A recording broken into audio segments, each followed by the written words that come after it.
I'm Matt Bichard for REIT.com, and I'm here in Miami for Akerman's U.S. Real Estate Summit. Joining me is Vince Signorello, president with Flagler. So Vince, let's start by talking about some of the recent deals that you've been involved with. Can you tell me how they've come about and how you've looked at the financing?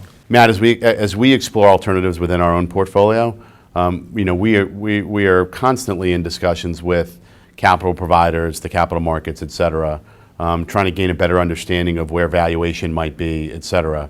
And one of the things I can share with you is that as it relates to core properties, fully stabilized assets, particularly asset classes that are in favor by the institutional market, like multifamily, like industrial, et cetera, that pricing for those types of assets has never been better.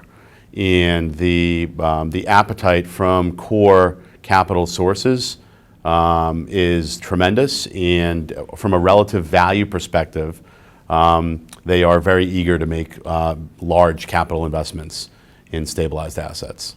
Where the demand profile changes somewhat is when you get into asset classes that are either less favorable or less stabilized. But what I can say there is that there is a healthy dynamic with financial sponsors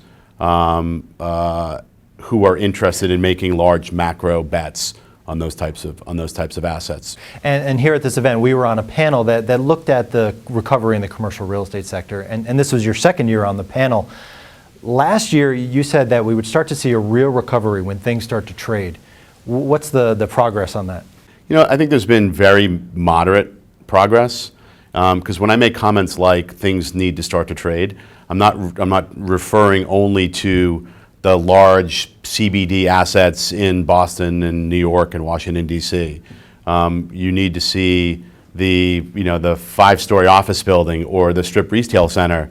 You need to see those types of assets trade for there to be a healthy, dynamic market.